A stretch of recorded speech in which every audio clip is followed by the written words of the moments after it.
Hello and welcome back to another video. कोई भी sport में जब कोई टीम खेलती है तो उसका अल्टीमेट गोल क्या होता है? ट्रॉफी जीतना। और ट्रॉफी जीतने के लिए आपको प्लेऑफ्स खेलना पड़ता है। प्रो कबड्डी लीग जो पिछले 5-6 हफ्ते से चल रही है, उसका फाइनली प्लेऑफ्स का शेड्यूल आ चुका है।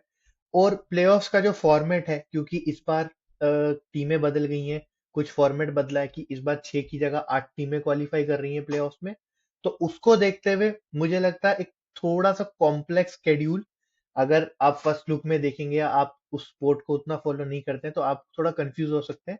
तो ये वीडियो में मैं दो चीजों पे बात करूंगा। पहले मैं ये देखूंगा कि प्लेऑफ्स का शेड्यूल किस तरीके से बनाया गया है, उसको थोड़ा सा डिकोड करना चाहेंगे, सिंप्लीफाई करना चाहेंगे सभी के लिए।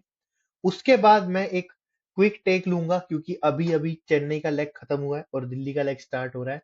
तो उससे पहले मैं देखूंगा कि कौन सी टीमें इस वक्त किस पोजीशन में है और किस तरीके से उनके चांसेस मुझे लगता है प्लेऑफ्स में जाने के लिए हैं। तो सभी चीजों पे बात करेंगे। अगर आप चैनल पर नए हैं तो वीडियो को लाइक कीजिए, चैनल को सब्सक्राइब कीजिए, और हम आगे बढ़ते हैं फिर उसके बाद। तो चलिए पहले बात करते हैं स्केड्यूल की, स्ट्रक्चर की, फॉर्मेट की। तो अगर आप देखेंगे तो एक पिक्चर दिखाता हूं मैं आपको फॉर्मेट क्लैरिफाई करने के लिए। यहां पर अगर आप देखेंगे तो आपको दिखेंगे काफी अलग सा एक फॉर्मेट। और अभी मैं कंफ्यूज नहीं होना, इसमें मैं आपको एक बड़ा सिंप्लीफाइड कर देता हूँ इस चीज को। सबसे पहली चीज, अगर आप टॉप 4 के बाहर फिनिश करते हैं तो आपको ज्यादा मैचेस खेलने हैं। अगर आप टॉप 4 में, टॉप 2 में आते हैं तो आपको कम मैचेस खेलने हैं। प्रिसाइजली देखें तो अगर आप किसी भी टीम के फैन हैं और आपकी टीम 5th से लेकर 8th तक फिनिश करती है तो उसको फाइनल को मिलाकर 5 प्लेऑफ के मैचेस खेलने होंगे। अगर आपकी टीम 3rd और 4th क्वालिफाई करती है तो आपकी टीम को 3 मैचेस खेलने होंगे, तो वहां आपको 2 मैचेस में रिलैक्स है। वहीं पे अगर आपकी टीम टॉप 2 में आती है तो उनको सिर्फ 2 गेम खेलने हैं। तो जितना ऊपर आपकी टीम आएगी उतना काम आप प्लेऑफ्स में फाइनल तक खेलेंगे और ट्रॉफी उतनी आसानी से आप जीत सकते हैं। तो चलिए स्केड्यूल की ना थोड़ी सी एक बार इन डिटेल में बात करते हैं, क्योंकि एक अजीब सा फॉर्मेट है जो मुझे भी लगता है मैं पहली बार देख रहा हूँ इस तरीके से। तो अगर आप सबसे पहले देखेंगे तो एक प्ले इन है, वो एक तरह से वर्चुअल क्वालिफायर है। वहां पर 5th 6th 7th 8th टीमें आपस में खेलेंगी। दो जो टीमें जो हारेंगी उनका प्लेऑफ्स का वहीं पे लेवल खत्म हो जाएगा, वो वहां से बाहर हो जाएंगी। तो अगर अब यहाँ एग्जांपल लेते हैं कि आपकी टीम 5th है टेबल में और आपकी टीम पहले प्ले इन खेलेगी, तो प्लेन में अगर वो जीतते हैं तो वो चले जाएंगे एलिमिनेटर 1 में। सिमिलरली जो टीम 7th 8th से जीतेगी वो भी आ जाएगी एलिमिनेटर 1 में। वहां से मेन प्लेऑफ, जो एक रिवैम्प्ड प्लेऑफ स्टार्ट होगा। फिर वहीं पे अगर आप लेफ्ट में देखेंगे तो आपको दिखेगा मिनी क्वालिफायर 3rd और 4th के बीच में। वो जब आपस में खेलेंगी तो उनके जो दोनों के विनर्स हैं वो एलिमिनेटर्स में जाएंगे। तो एलिमिनेटर वहां से स्टार्ट होगा। एलिमिनेटर्स की बात करते हैं। सबसे पहले जो एलिमिनेटर 1 है वो बड़ा सिंपल है। जो टीमें प्ले इन खेल कर आ रही हैं, जो 5th 6th 7th 8th से जीत कर आ रही हैं, वो 2 टीमें एलिमिनेटर 1 खेलेंगी। उनमें से जो जीतेगा वो चला जाएगा एलिमिनेटर 2 में। अब एलिमिनेटर में उनका वेट कर रहा होगा 2 टीमें। अब जो टीम मिनी क्वालिफायर में हारी है वो आ जाएगी एलिमिनेटर 2 के अंदर। वहां पर वो खेलेंगे जो टीम जीत कर आएगी एलिमिनेटर 1।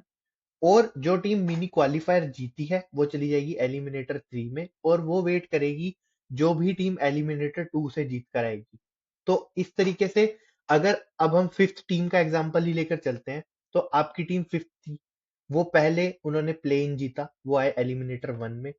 अब जो 7th 8th से जीत कर आएगा अब उनको उनसे खेलना है। फिर वो वहां पर अगर जीतते हैं तो एलिमिनेटर 1 से वो चले जाएंगे एलिमिनेटर 2 में। वहां पर वो खेलेंगे उस टीम से जो 3rd और 4th में हारी हुई टीम है। तो वो उनसे खेलेंगे एलिमिनेटर 2 के अंदर। फिर वहां से वो एलिमिनेटर 3 में जाएंगे, जहां पर जो मिनी क्वालिफायर में टीम जीती है 3rd वर्सेस 4th में, वो उनके साथ खेलेंगे। तो आपकी टीम अगर 5th है तो आप ऑलरेडी एक प्लेन खेल चुके हैं, आप एलिमिनेटर 1 खेल चुके हैं, आप एलिमिनेटर 2 खेल चुके हैं और एलिमिनेटर 3 भी खेल चुके हैं। तो 4 गेम ऑलरेडी खेल चुके हैं। अब इसके बाद अगले लेवल पर चलते हैं। अब यहां से थोड़ा सा सिंप्लीफाई हो जाता है। अब यहां से वो टीमें प्ले में आ जाती हैं जो फर्स्ट और सेकंड फिनिश करती है। अब आप ये सोचिए, जो टीमें फर्स्ट सेकंड फिनिश की हैं वो अभी तक कहीं भी प्ले में नहीं है। तो उनके लिए होगा क्वालिफायर 1, जिसमें 1 और 2 की टीम खेलेगी। और उसमें जो 1 की टीम अगर जीतती है तो वो चले जाएंगे सीधा फाइनल्स। तो आप ये सोचिए, अगर आपकी टीम नंबर 1 है, आप सिर्फ एक सेमीफाइनल खेलेंगे और आप फाइनल में जा सकते हैं। वहीं पे जो टीम ऊपर से खेलकर आ रही है, क्वालीफायर 2 में हारेंगे, तो क्वालीफायर 1 में जो हारेगा वो चला जाएगा क्वालीफायर 2 में, और वो खेलेगा उस टीम से जो एलिमिनेटर जीत कर आ रही है, जो है हमारी फिफ्थ टीम। तो फिफ्थ टीम जो एलिमिनेटर 3 में थी, वो अब चली जाएगी क्वालीफायर 2 में, जहां पे वो खेलेंगे उस टीम से जो 1 और 2 में हारे होंगे। अगर वो वहां पर भी जीतते हैं, फिर वो जाएंगे फाइनल, और फिर वो फाइनल्स खेलेंगे उस टीम से जो क्वालीफायर 1 जीत के बैठी है। अब यहाँ से आप एक तरह से फ्लो समझें। अगर आपकी टीम फिफ्थ फिनिश करती है, तो आप खेल रहे हैं 6 गेम इंक्लूडिंग फाइनल्स। अगर आपकी टीम फर्स्ट फिनिश कर रही है, तो आप सिर्फ एक सेमीफाइनल खेलेंगे, और उसी के बेसिस पे आप फाइनल भी खेल सकते हैं अगर आप जीत जाते हैं। तो ये एक बड़ा डिफरेंस है मुझे लगता है, फर्स्ट फिनिश करने में और लास्ट फिनिश करने में, या एट्थ फिनिश करने में। तो वो चीजें टीमों को समझनी चाहिए।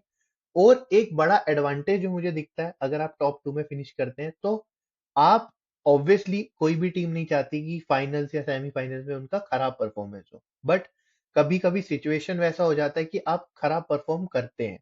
तो जो टीमें 1 और 2 में है, उनको सबसे बड़ी बात ये है कि 2 चांस है फाइनल जाने के लिए। तो एक तो आपने कुछ भी नहीं खेला पीछे, ना एलिमिनेटर खेला है, ना मिनी क्वालिफायर खेला है, ना प्ले इन खेला है। आप सीधा क्वालिफायर खेलते हैं, उसमें आप हारते हैं तो आप क्वालिफायर 2 खेलते हैं। आप एक और चांस क्रिएट करते हैं अपने लिए फाइनल जाने के लिए। तो उस चीज को देखते हुए मुझे लगता है कोई भी टीम फर्स्ट और सेकंड से बाहर नहीं जाना चाहेगी। बट अभी सिचुएशन के हिसाब से कुछ भी हो सकता है। टीमें सभी क्वालिफाई कर सकती हैं मैथमेटिकली, उस पे भी आगे बात करेंगे। बट अभी अगर टेबल का स्ट्रक्चर देखेंगे, जो आप स्क्रीन पे देख भी रहे होंगे, उसको देखते हुए मुझे लगता है कि काफी ही अच्छा चांस है जो टीमें फर्स्ट और सेकंड फिनिश करती हैं अपने आप को फ्रेश रखने का और फाइनल्स जाने का। तो ये हुई बात फॉर्मेट की। अब थोड़ा सा नजर डालते हैं टीमों के ऊपर। जो टीमें मैं आज अपनी टॉप 8 पिक करूंगा अभी यहाँ पर, जो मुझे लगता है आज की सिचुएशन में जो क्वालिफाई कर सकती हैं, जिनके बेस्ट चांस है मेरे अकॉर्डिंग। तो चलिए, दो चीजें करता हूँ। सबसे पहले वो 8 टीमें पिक करता हूँ जो मुझे लगता है अभी की सिचुएशन में सबसे मुझे बेस्ट चांस दिखता है जिनका क्वालिफाई करने का। उसके बाद जाते जाते एक बार अपने टॉप 2 पिक करूंगा only basis of current game play. तो शुरुआत करते हैं। सबसे पहले मुझे लगता है 3 टीमें जो मैं यहाँ रखना चाहूंगा फॉर श्योर, वो है दबंग दिल्ली और पुनेरी पल्टन। ये दो टीमें, मुझे नहीं लगता है कि इनके बारे में कुछ भी बोलना या इनका कोई रीजनिंग देना, मुझे लगता है कि जरूरत नहीं है। इनके परफॉर्मेंसेज अगर आप देखेंगे, जिस तरीके के टेबल में खेल रहे हैं, जिस तरीके के लीग में खेले हैं अभी तक, उसमें मुझे नहीं लगता कोई भी एक्सप्लेनेशन देने की जरूरत है। ये डेफिनेटली वहां है। बाद तीसरी टीम जो मैं पिक कर रहा हूँ वो है तेलुगु टाइटंस। लास्ट गेम में मैंने बताया जिस तरीके से कोच कृष्ण कुमार अपनी टीम को फाइनल्स खिलाने में, या जो टीमें अच्छा नहीं करती उन्हें एक सॉलिड टीम बनाने में एक्सपर्ट है, और उन्होंने वो तेलुगु टाइटंस के साथ दिखाया भी। तो उन्हें देखते हुए मुझे लगता है अभी के परफॉर्मेंस के बेसिस पे ये 3 टीमें फॉर श्योर प्लेऑफ्स में जा रही हैं, और इनको आप इजीली देखेंगे टॉप 3 टॉप 4 में ही घूमते हुए। इनके बाद एक टीम जो मुझे लगता है थोड़ा सरप्राइजिंग होगा, वो होगी यू मुंबा। क्योंकि अभी अगर उनकी आप पोजीशन देखेंगे तो टेबल में वो फोर्थ है, बट उनके परफॉर्मेंसेस थोड़े अप एंड डाउन रहे हैं, लेकिन उन्होंने जब विक्ट्रीज चाहिए तब वो मैच जीतते हैं, और अपने जीते हुए मैचेस को उन्होंने काफी अच्छे मार्जिन से जीता है। तो वो एक जो डिफरेंस है विक्ट्रीज का, वो बहुत बड़ा हो जाता है। इसके बाद मुझे लगता है एक और टीम जो प्लेऑफ्स में जाएगी वो है हरियाणा स्टीलर्स। अब ये थोड़ा सा एक सिचुएशनल बात है, क्योंकि जिस तरीके की सिचुएशन में अभी हरियाणा स्टीलर्स हैं, almost edge of the 8th position पर बैठे हैं। और वो जिस तरीके का उनका फॉर्म अभी है, 4 मैच हारे हैं सीक्वेंस में, और उस तरह के प्रॉब्लम्स दिख रहे हैं उनके, जैसे डिफेंसिव प्रॉब्लम्स, फिर रीडिंग भी कभी कभी प्रॉब्लम होती है। बट उन सब के बावजूद भी मुझे लगता है कि अगर यहाँ से रिदम पिक करते हैं, 3 या 4 गेम जीतते हैं, तो वो ऑलमोस्ट प्लेऑफ्स के लिए क्वालिफाइड है। उतना मुझे लगता है उनके लिए अभी भी प्रॉब्लम नहीं होगा आगे जाते हुए, क्योंकि उनके कुछ गेम्स ऐसे हैं जो वो बहुत ही लास्ट टीम के टेबल से, जो लास्ट टेबल की टीम से खेल रहे हैं, तो वो गेम्स मुझे लगता है वो वहां पर कंसोलिडेट कर सकते हैं अपनी डिफीट्स को, और वहां से विक्ट्री लेकर वो क्वालिफाई कर सकते हैं। उसके बाद मुझे लगता है बेंगलुरु बुल्स, ऑनेस्टली जब मैंने सीजन का प्रीव्यू किया था, टीमों का सॉर्ट किया था, मुझे नहीं लग रहा था कि बेंगलुरु बुल्स की टीम में वो अभी बात है कि वो क्वालिफाई करेंगे। और ऑब्वियसली यंग टीम है और इनएक्सपीरियंस टीम है, लेकिन जिस तरह का परफॉर्म किया एक कलेक्टिव वे में, उसे देखते हुए मुझे लगता है कि काफी एक अच्छा उनका चांस है प्लेऑफ्स में जाने का। और वो जा भी सकते हैं, उनको उस तरह का कोई ऐसा मेजर कंस्ट्रेंट नहीं है, क्योंकि इंजरी से प्लेयर रिटर्न कर रहे हैं तो वो अब और इम्प्रूव करते दिखेंगे। और इम्प्रूवमेंट में मुझे लगता है तमिल तलाइवास भी एक टीम है जो अभी की सिचुएशन में, जिस फॉर्म से वो अभी रिसेंट 3 गेम्स में 4 गेम्स में खेले हैं, वो देखते हुए मुझे लगता है एक बहुत ही अच्छी पोजीशन में है वो भी। और वो भी अब प्लेऑफ्स के लिए अपना कंटेंशन प्रूव कर रहे हैं।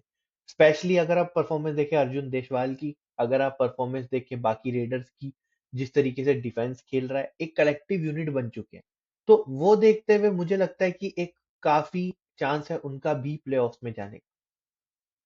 उसके बाद अब मुझे लगता है एक टीम बची है, और ये काफी मेरे हिसाब से एक डिफिकल्ट पिक है, क्योंकि अभी की सिचुएशन में अगर मैं देखता हूं तो मुझे दो टीमें दिखती हैं एक्चुअली जो क्वालिफाई कर सकती हैं, स्पेशली जैसा वो पिछले 3 या 4 गेम में परफॉर्म किए हैं वो देखकर।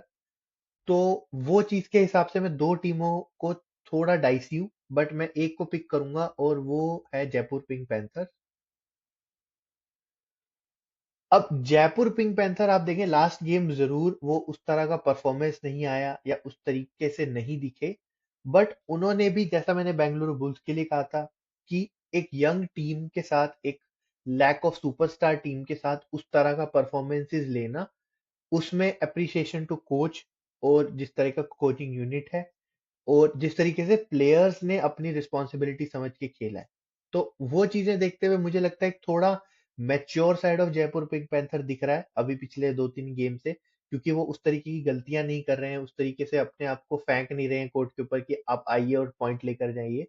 तो वो देखते हुए मुझे लगता है ये 8 टीमें अभी की सिचुएशन में दी बेस्ट हैं, जो मुझे लगता है प्लेऑफ्स के लिए क्वालिफाई करना चाहिए। अगर इनमें से कोई नहीं करता है और इन्हें कोई रिप्लेस करता है जो बची हुई 4 टीमें उसमें से, तो सरप्राइजिंग नहीं होगा, क्योंकि प्रो कबड्डी लीग है, यहाँ कुछ भी हो सकता है, यहाँ लास्ट डे, लास्ट रेड तक चीजें बदलेंगी।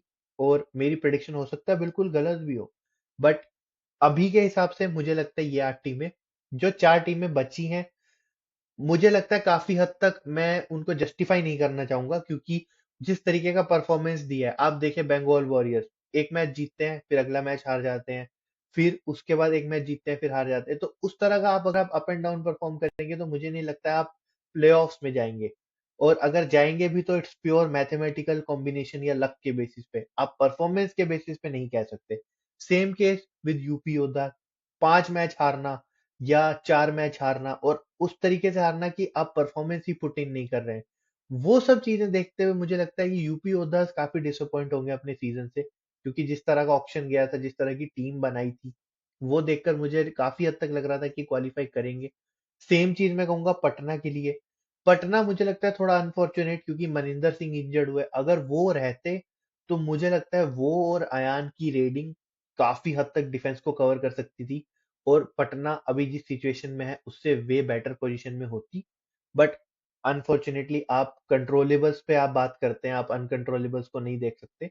तो पटना के लिए एक मुझे लगता है hard luck season, next season मुझे लगता है एक बेटर पटना दिख सकती है। बट वहीं पे अगर मैं देखूं गुजरात टाइटंस, अभी मुझे ऐसा लगता है जो मेरी दूसरी टीम जो मैं पिक करने वाला था अगर मैं जयपुर को नहीं करता, तो वो गुजरात थी।